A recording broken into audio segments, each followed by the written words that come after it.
মোৰ প্ৰথমটো long video' মন্দিৰৰ পৰাই আৰম্ভ কৰোঁ বলক।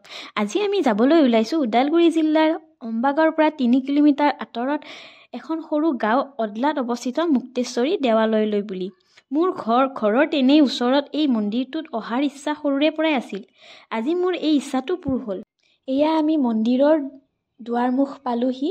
আহকচোন আপোনালোককো এয়া মন্দিৰৰ ভিতৰ ভাগ, মন্দিৰখনৰ তাৎপৰ্য কি, মন্দিৰখনটো কেনেকৈ হ'ল, কি হ'ল তাৰ বিষয়ে আপোনালোকক জনাই যাম।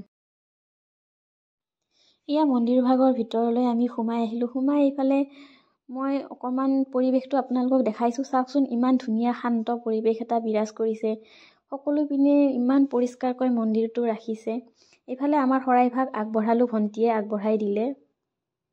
মন্দিৰৰ চাৰিওফাল মই আপোনালোকক দেখুৱাবৰ যত্ন কৰিছোঁ।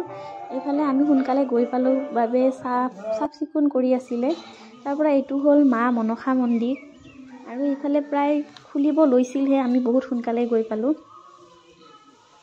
এয়া হ'ল মা মনসা মন্দিৰৰ ভিতৰ ভাগ। এই ভিতৰ ভাগত ধুনীয়াকৈ সোমাই গ'লোঁ আমি। সোমাই গৈ চাকি বন্তি জ্বলালোঁ। জ্বলাই এইফালে পূজাৰীও আহি বহিছিলহি।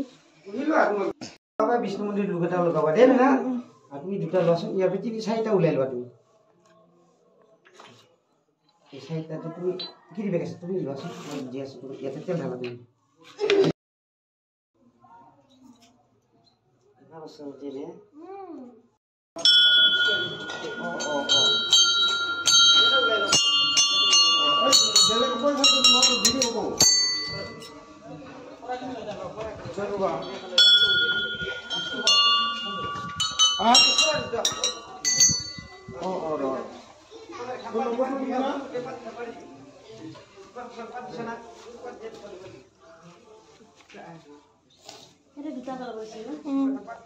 খাহে ৰজাৰ জীয়ৰী লক্ষীন্দাৰৰ পত্নী দেউলাৰ এই ঠাইডোখৰতেই জন্ম হৈছিল বুলি পুৰণি কিছুমান ঐতিহাসিক কিতাপত পোৱা গৈছিলে। সেয়ে এই মন্দিৰটো ইয়াত স্থাপন কৰা হৈছিলে।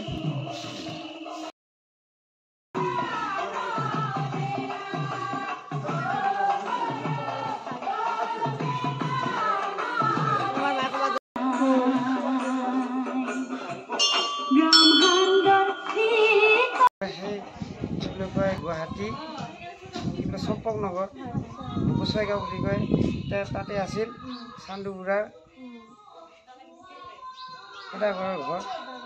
আৰু চান্দু সদাগৰৰ ল'ৰা আছিল কি বুলি কয় লক্ষীন্দৰ। তেওঁলৈ বিয়া কৰাই লৈ গৈছিল ইয়াতে আৰু প্ৰথমতে ইয়াতে যেতিয়া বিয়া হোৱা আহিছিল সতী ওলাই তেওঁ বিয়াৰ সময়ত চাদকত কৰিছিল। এই চাদকৰ পৰা এটা সতীয়ে ইয়াতে বিবেক স্মৰণ কৰিছিল মনৰ আশা পূৰ্ণ কৰিবৰ কাৰণে। মই ইয়াতে 97 গতিকে ইয়াতে মই কিছুমান পিঠা বেছি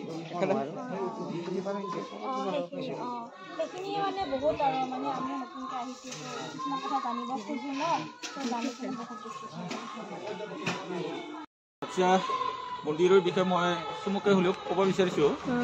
আমাৰ এইখন হ'ল শ্ৰী শ্ৰী মুক্তেশ্বৰী দেৱালয় আৰু ইয়াতে বেউলাৰ জন্মস্থান। ইয়াতে বেউলাৰ জন্ম হৈছিল আৰু বেউলাৰ হৈছে দেউতাকৰ নাম খাহে ৰজা, তেওঁৰ কন্যা হৈছিল বেউলা।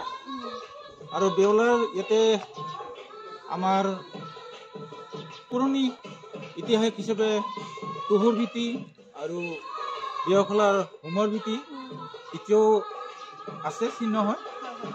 আৰু ইয়াতে আমাৰ বহাগৰ যিটো নেকি পূজা, সেই পূজাটো আমাৰ জৰৎকাৰ মুনি আৰু পদ্মাৰ বিয়া হিচাপে কৰা হয়। 7 বহাগত আমি উৰুকাৰ গৰু বিহুৰ আগদিনাখন 11টাত আমি বাঁহ এডাল কটা হয়। সেই বাঁহডাল আমাৰ নিয়ম নীতিৰে কাটি লৈ অনা হয় আৰু সেই বাঁহডালকে আমি জৰৎকাৰ মুনিলে বুলি ধৰা হয়।